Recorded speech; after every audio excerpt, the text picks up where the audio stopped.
तुझे पता होगा इस साल तकरीबन 13 लाख बच्चे एग्जामिनेशन दिए, 13 से 14 लाख इस साल।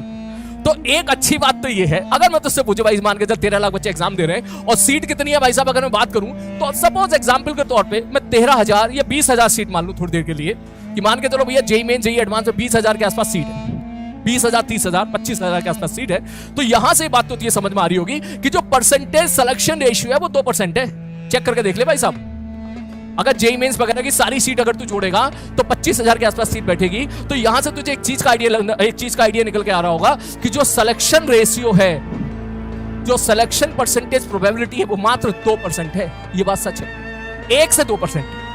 1% बच्चों का सिलेक्शन होगा आईटी जेईई में और 2% बच्चों का सिलेक्शन हो जाएगा आईटी जेईई और नीट, आईटी जेईई और मेंस में। ये बात सच है। तो पहली बात, इसको हल्के में बिल्कुल ना लेना, इस बात को बिल्कुल भी हल्के में मत लेना। अगर जब भी कभी तू कभी हवा में उड़े, आंख बंद करके सोचना 13 लाख 14 लाख लोग इस एग्जामिनेशन में तेरे साथ बैठेंगे, जिसमें से सिलेक्शन मात्र होगा 20,000 या 25,000 का एट मैक्स।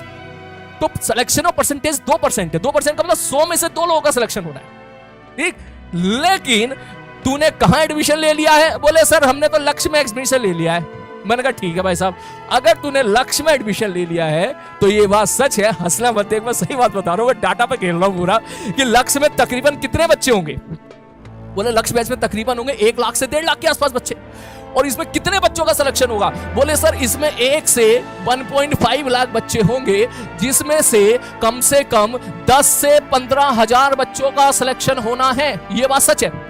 इस साल भी हुआ है, पिछले साल भी हुआ था, इस साल तो और ज्यादा होगा। तो इसका मतलब अगर तू ध्यान से देखेगा तो यहां से लेके यहां तक, अब मैं तुझसे पूछूं परसेंटेज रेशियो बता दे, तो तू बोलेगा परसेंटेज रेशियो हो गया तेरा 10%। मतलब 2% से ऑलरेडी 10% की तरफ तू जंप मार चुका है।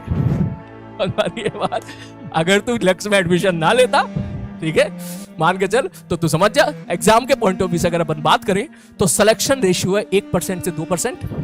जैसे ही तूने हमसे जुड़ गया है, लक्ष्य बैच में तू जुड़ गया है, तेरा सिलेक्शन परसेंटेज हो चुका है 10%। मतलब 5 गुना तैयारी, ठीक है, 5 गुना प्रोबेबिलिटी तो तू यहीं पर एक तरीके से तूने पाली है।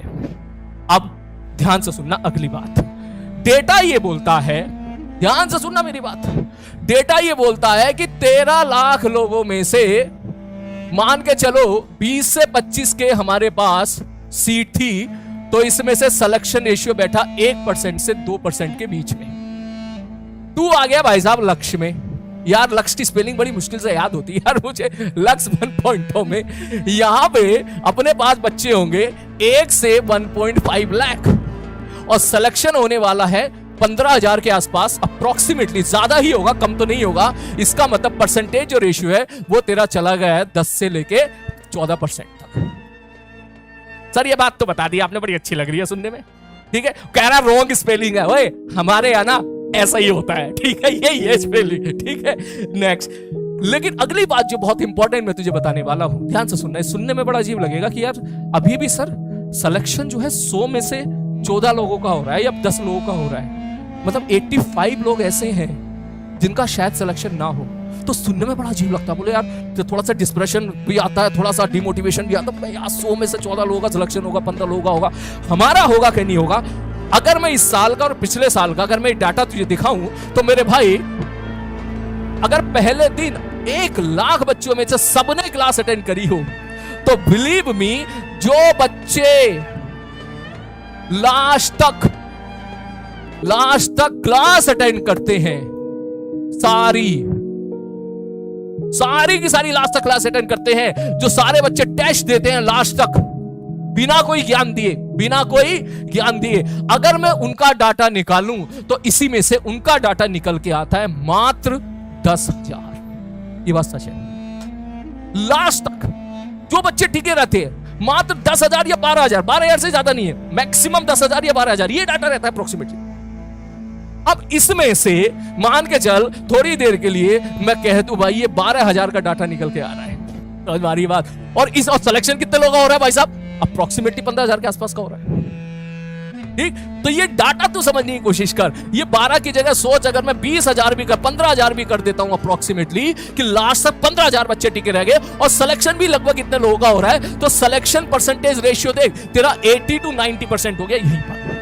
यहीं पर 80 to 90% हो गया और 100% हो गया अप्रोक्सीमेटली। तो चेक करके देख लो, यहीं से ये फैक्ट है, ये बात सच है।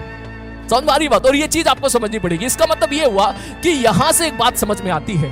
क्या समझ में आती है? कि सर अब जेईई मेंस और जेईई एडवांस का पैटर्न बदल चुका है। अब पहले जैसा वक्त नहीं रहा जैसे पहले हुआ करता था 10 साल पहले, 15 साल पहले। अब वक्त सारा हो गया है टिके रहने का। बात समझ में आ रही है? अब सारा वक्त किसका हो गया मेरे भाई? टिके रहने का। मैं एक बार फिर से बता देता हूं भैया, अपने भेजे में इसको भर ले। थोड़ा सा डाटा अगर मैं मॉडिफाई करूं, हल्का सा डाटा मॉडिफाई करूं, ऑन एवरेज अगर 10 लाख बच्चे जेईई मेंस में बैठते हैं तो तकरीबन, अगर जेईई के पॉइंट ऑफ व्यू से बात करूं, तो 10 से 12 हजार उनकी सीट होती है। तो तू मान ले 1% सिलेक्शन रेशियो है। तू जेईई यहां पर आया, तूने लक्ष्य में एडमिशन लिया, यहां पर अप्रोक्सीमेटली अगर मैं 1 लाख बच्चों को टारगेट करूं कि ये 1 लाख बच्चे हैं, उसमें जो सिलेक्शन निकलते हैं वो तकरीबन 10,000 निकलते हैं। इसका मतलब 1% की पॉसिबिलिटी 10% बन चुकी है जब तूने लक्ष्य में एडमिशन ले लिया है सिलेक्शन की। अब तेरा काम है इस 10% को कैसे 80% में लेके जाना है। क्यों? क्योंकि बच्चे भले ही यहां पर 1 लाख हो, लेकिन लास्ट तक जो टिके रहेंगे ना, लास्ट तक जो टिके रहेंगे, वो लास्ट तक टिके रहने वाले बच्चे मुश्किल से 10,000 होंगे। और उन 10,000 में से अगर 8,000 बच्चों का सिलेक्शन हो रहा है तो सिलेक्शन पॉसिबिलिटी 80% हो चुकी है। 100 में से 80 लोगों का सिलेक्शन होना मेरे हिसाब से बहुत आसान काम है। तो यहां पे मुश्किल क्या है? यहां पर मुश्किल सिलेबस नहीं है, यहां पर मुश्किल समझना भी नहीं है, यहां पर मुश्किल है लास्ट तक टिके रहना। तो आप सब लोगों को यहां पर मुझे प्रॉमिस करना पड़ेगा कि यस सर, नीचे टाइप कर सारे के सारे बच्चे, यस सर हम लास्ट तक टिके रहेंगे सर।